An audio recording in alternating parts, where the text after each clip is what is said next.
السلام علیکم ورحمۃ اللہ وبرکاتہ۔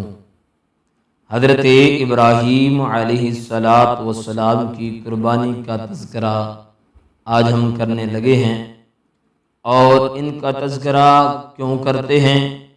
قرآن پاک میں اللہ تبارک و تعالی نے ہمیں حکم فرمایا وَاذْكُرْ فِي الْكِتَابِ إِبْرَاهِيمَ إِنَّهُ كَانَ صِدِّيقًا نَبِيًّا، کہ ہماری اس پاک کتاب میں سے جناب ابراہیم علیہ السلام کا ذکر خیر کرو، کیونکہ بے شک وہ سچے نبی تھے۔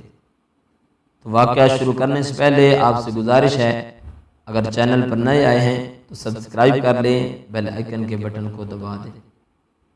جب حضرت اسماعیل علیہ السلام چلنے پھرنے کے قابل ہوئے تو حضرت ابراہیم علیہ السلام نے خواب میں دیکھا کہ حکم ہوا کہ اپنی کوئی پیاری چیز اللہ کی راہ میں قربان کرو۔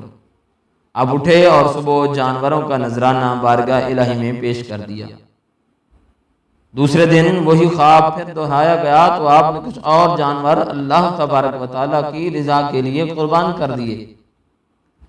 پھر خواب آتا ہے کہ اے پیارے خلیل، اللہ کے راستے میں جو تمہیں سب سے زیادہ پیاری چیز ہے وہ قربان کرو۔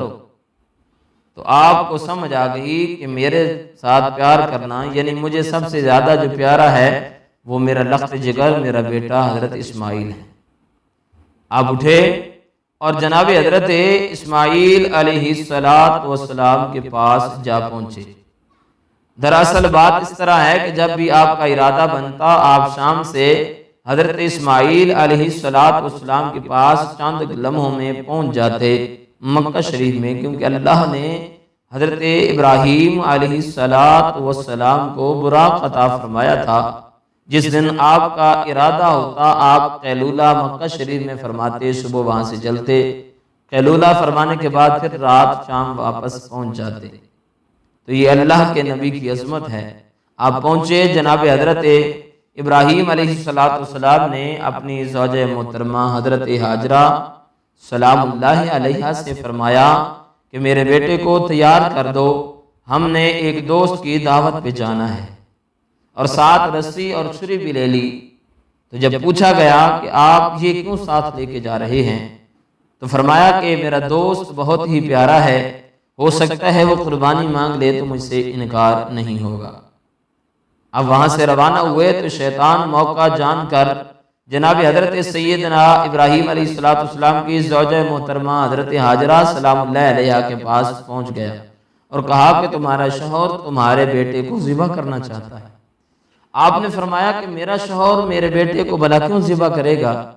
تو کہنے لگا کہ وہ سمجھتا ہے کہ شاید اللہ نے اسے حکم دیا ہے۔ تو حضرت ہاجرہ سلام اللہ علیہا فرمانے لگی کہ اگر اللہ نے حکم دیا ہے تو تم یقیناً شیطان ہو، اور آپ نے اٹھا کر اسے کنکریاں ماری۔ پھر جناب حضرت اسماعیل علیہ السلام کے پاس جا کر یہی حرکت کی کہ تمہارا باپ تمہیں ذبح کرنا چاہتا ہے، اور اس کا خیال ہے کہ اللہ نے اسے حکم دیا ہے۔ تو حضرت اسماعیل علیہ السلام فرمانے لگے کہ اگر اللہ نے حکم دیا ہے تو یقیناً تم شیطان ہو، اور آپ نے بھی اٹھا کر کنکریاں ماری۔ اور تیسری مرتبہ جناب حضرت ابراہیم علیہ السلام کے پاس آیا اور کہنے لگا کہ یہ خواب ہے، اور خواب ہوتے ہیں، تم اسے کیوں عملی جامہ پہنانا چاہتے ہو؟ فرمایا کہ مجھے اللہ نے حکم دیا اور تم یقیناً شیطان ہو جو اس کام سے روکنا چاہتے ہو۔ تو آپ نے بھی اٹھا کر کنکریاں ماری، اور یوں وہ نامراد لوٹ گیا۔ پھر حضرت ابراہیم علیہ السلام جناب حضرت اسماعیل علیہ السلام سے مخاطب ہوئے اور فرمایا بیٹا مجھے اللہ نے حکم دیا ہے کہ میں تیری قربانی پیش کروں، بتا بیٹا تیرا کیا استراد عمل ہے؟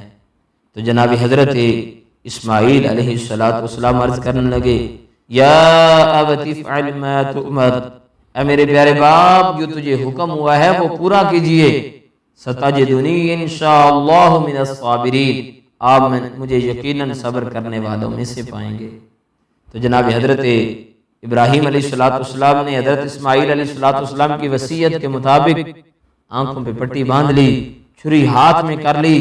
اب آسمان والے دیکھ کر حیران ہیں کہ باپ اپنے ہی بیٹے کی گردن پہ چھری رکھ کر ذبح کرنے والا ہے، اب بیٹا ذبح ہو جائے گا۔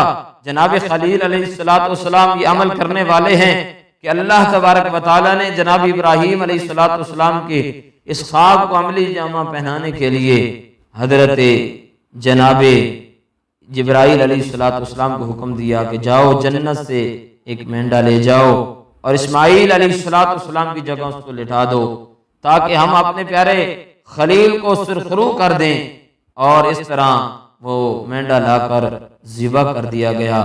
جی ہاں سامعین محترم، جب حضرت ابراہیم علیہ السلام نے چھری چلا دی، خون نکلا، آپ نے آنکھوں سے پٹی ہٹائی تو سامنے بیٹا مسکرا رہا تھا اور وہ جانور ذبح ہو چکا تھا۔